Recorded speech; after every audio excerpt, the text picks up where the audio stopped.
The United States and Yemen say Iran is not honoring agreement with Saudi Arabia and still supplies Houthi with arms. The French ambassador to Yemen accuses the Houthi militia of undermining peace efforts in the country. The World Bank warns that Yemen and 6 other countries face the threat of famine.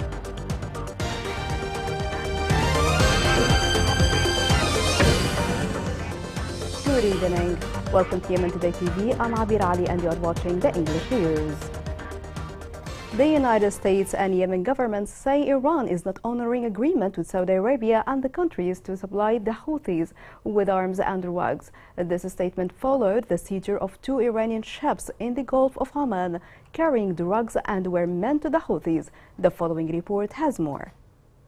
Despite an agreement with Saudi Arabia that was intended to end such practices, Iran continues to provide Houthi rebels with weapons and drugs to wage a proxy war in Yemen, according to U.S. and Yemeni officials. The claims came after the U.S. Coast Guard confiscated $110 million in heroin and methamphetamine from 2 ships in the Gulf of Oman, south of Iran, according to the Navy's 5th Fleet. Recent discussions between Saudi Arabia and Iran to end the conflict in Yemen, in which opposing groups backed by the 2 governments have been fighting since 2014, were reported to include a prerequisite for Tehran to stop supplying arms to Houthi rebels. But the U.S. has not seen a change in Iran's operations, said Tim King, U.S. Special Envoy for Yemen. The Iranians have continued to smuggle weaponry and narcotics toward the conflict, and we are very concerned that this would continue despite the benefits that could come from a Saudi-Iran deal, King has said. Yemen's Information Minister Muammar al-Eryani also said Thursday that Iran was continuing to supply Houthi rebels. He also referenced the U.S. seizures this week. The Coast Guard cutter seized $30 million worth of methamphetamine and heroin on Monday from a fishing vessel and $80 million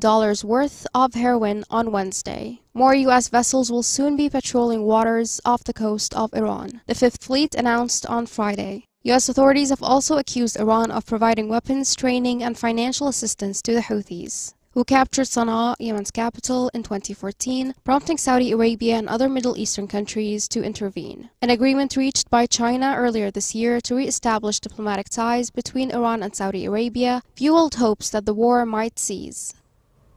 The French ambassador to Yemen confirmed that the Houthis are putting obstacles in the way of efforts to achieve peace in Yemen. He said that there are some obstacles that the Houthis place in front of the recent peace efforts, especially in the matter of salaries, indicating that the matter needs more time. In an interview, he described the Houthis as their own enemies, ruling out the presence of moderate in their ranks. The chief of staff confirmed that Yemen unity is the main factors for the stability of Yemen and the region. He added that their hand is extended for peace on the basis of the 3 references, despite the intransigence of the Houthi group.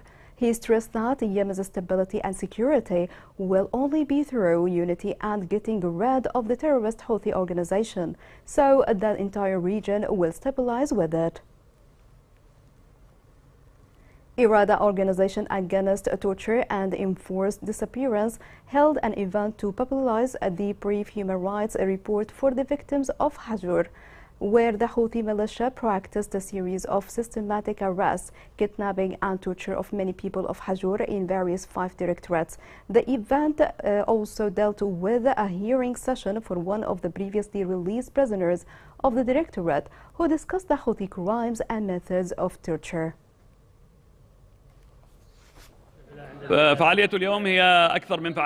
Today's event consists of a seminar, a human rights report, a press conference and a hearing session. We spoke today about the victims of Hajur, who are still detained in the Houthi prisons.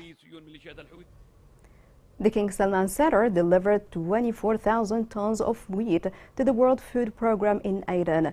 The director of the King Salman Relief said that the wheat grains will be transported to the grain silo mills of the ground and processed. He stressed that this comes within the humanitarian and relief efforts undertaken by the kingdom, represented by its humanitarian arm. The World Bank warned that 7 countries, including Yemen, face the threat of famine. This came within major findings in a recent study that organizations conducted recently. This report has more. A report by the World Bank indicated that 7 countries, including Nigeria, Afghanistan, Somalia, South Sudan, and Yemen, are experiencing catastrophic levels of food insecurity, indicating a threat of famine. The number of people facing food crises and worse acute food insecurity was the greatest since the Global Report on Food Crises began in 2017, as the year 2022 was the 4th consecutive year of increases in the number of acutely food insecure people, according to the research. Yemen's present level of hunger is extremely fragile, inflicting great misery for millions of people. Despite continued humanitarian assistance, 17.4 million Yemenis lack access to food. The conflict in Yemen that erupted in early 2015 has led to an ongoing unprecedented humanitarian emergency. The needs of the Yemeni people regarding food far exceeded current consumption levels, with 3.5 million pregnant or breastfeeding women and children under 5 suffering from acute malnutrition, and up to 19 million people affected by food insecurity in 2022. Yemen has been labeled as one of the worst humanitarian catastrophes in history since 2015. The country's economy and infrastructure have been destroyed, and hundreds of thousands of people have been killed. Millions more have been displaced by the war, putting these people on the verge of famine. Yemen's current level of hunger is extremely dangerous,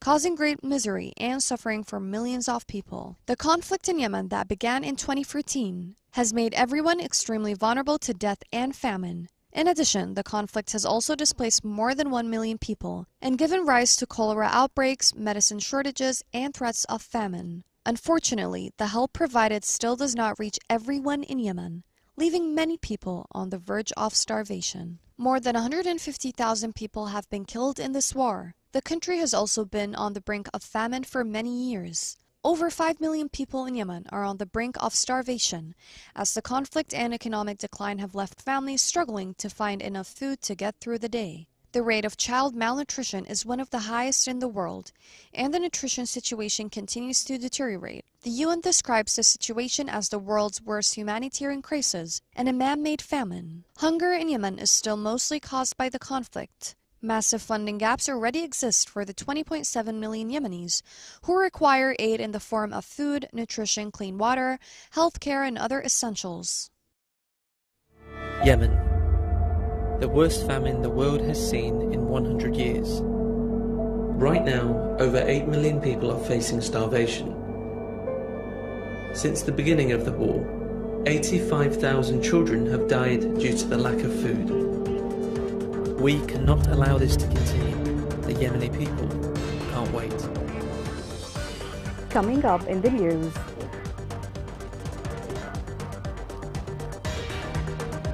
Measles cases increase among children in Shabelle province amid collapse of healthcare system.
Welcome back.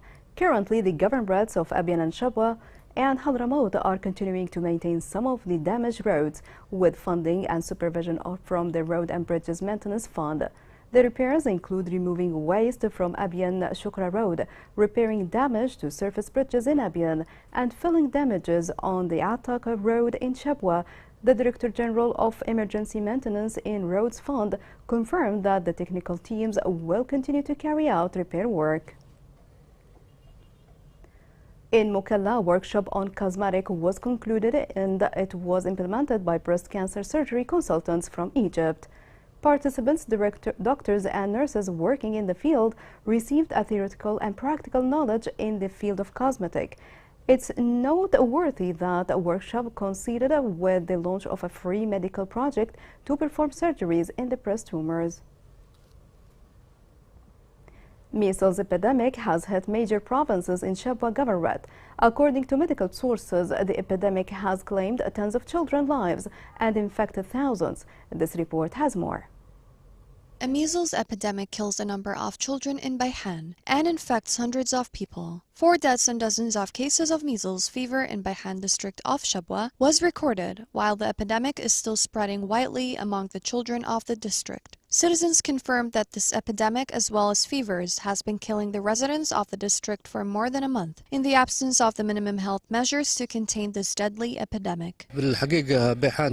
Bayhan suffers from the spread of measles and we have about 3 death cases. This is happening due to the spread of insects and flies. We call on authorities to fight these epidemics. At Dufaya Governmental Hospital in the city of Alia receives dozens of children infected with measles, where those in charge of the Department of Immunization at the health office in Bayhan attribute the reasons for the spread of measles fever to the refusal or failure of parents to immunize their children as a result of poor awareness, in addition to excluding the Bayhan districts from vaccination campaigns against this disease. We receive about 8 to 10 measles cases daily. The cases have increased and the problem is that families do not bring their children to hospitals to receive treatment. We received about 4 death cases and about 84 recorded cases. The spread of measles fever in Bayhan comes amid the scarce capabilities of health authorities, which are unable to contain the epidemic, unless the Ministry of Health and Population and the concerned organizations rush to intervene urgently to save the children of the district from this deadly disease. Economists have warned of the phenomenon of the transformation of major exchange companies in Yemen into banks. Experts said that the practice of exchange companies business and the functions of banks loses the central bank and commercial and Islamic banks control over the money market and the banking sector. They added that the transformation of major exchange companies into banks threatens the funds of their depositors. Informed sources reveal that prominent Houthi leaders sold fake licenses of owners of exchange companies for large sums of money in Sana'a. The sources reveal that prominent leaders in the ranks of the Houthi militia sold dozens of fake license to a number of owners. According to the sources, the Houthi leaders who sold these fake licenses received a large amount of money that exceeds 100 million riyals. Hard economic conditions have pushed farmers in Lahj Governorate to resort to traditional farming. This report has more. Despite being time-consuming, traditional tillage has quickly regained popularity as prices clamber to exorbitant heights amid a deteriorating economy. The cost of modern tillage, employing a tractor, has risen to 30,000 riyals per hour, prompting farmers to revert to farm animals to carry out the arduous task of soil prepping. Modern tractors cost 30,000 riyal per hour, whereas oxen cost 5,000. That is a huge price discrepancy. Cows and oxen can work in tandem to plow plots of land more cost-effectively.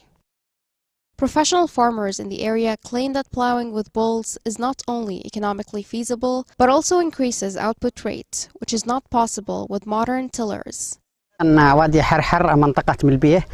from Harhar Valley. It's one of the finest regions for agriculture in this directorate, as it is characterized by fertile soil. We use traditional tillage methods such as oxen and more modern ones like mechanical tractors. However, traditional methods are preferable because they yield plentiful crops. Harhar Valley, one of the most well-known water valleys in Lahj's mountainous areas, irrigates thousands of acres of agricultural land and supports the bulk of the population's livelihoods. However, problems ahead of the agricultural season include deteriorating living circumstances and cost-prohibitive seeds and crops. Staffs of Hodeidah port have accused the Houthi officials in the management of the port of confiscating their financial rights. This report has more. Hodeidah port workers complained about the Houthi militia's insistence on looting their dues, demobilizing a number of them and replacing them with others loyal to the militia, despite the port's inflated resources and the return of work in it to its semi-normal state. Workers at the port confirmed that they lost their livelihood years ago after the Houthi militia invaded the city of Hodeidah and took control of the port and monopolized its resources and jobs to throw them to hunger and unemployment in search of a living. Throughout the absurd years of the war, the Houthi militia continued to evade the rights of the workers of the port under the pretext of siege and lack of resources, in a deliberate policy of extortion with the aim of replacing workers in the port with others who belong to the militia. The Houthi exclusion policy caused hundreds of workers to leave their jobs at the port, while some continued their work as daily wages, despite the militia's insistence on cutting their salaries for about 5 years, and despite the cessation of the war and lifting of the siege, and the movement of ships arriving at the port witnessed a remarkable growth, and with it the volume of collected resources increased. But the dealings are still the same, while the port revenues flew into the pockets of supervisors coming from outside Hodeidah. Sources working in the port confirmed that when the affected workers file a complaint with the port administration or their demanded increases, they are imprisoned on charges of cooperating with the aggression, in Houthi arrogance, and a racist administration that deals with them as forced labor without appreciation and grants the Houthi special privileges. According to the workers' complaints, they now feel the loss of their entity after the worker in Hodeidah has been left with no rights and no law to protect him.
Here is a reminder of the main headlines. The United States and Yemen say Iran is not honoring agreement with Saudi Arabia and still supplies Houthi with arms.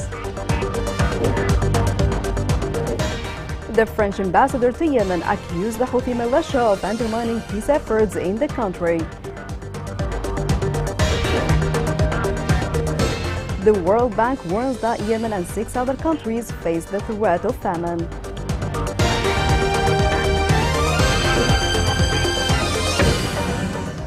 This is the end of the news. It was Abir Ali, and thank you for watching.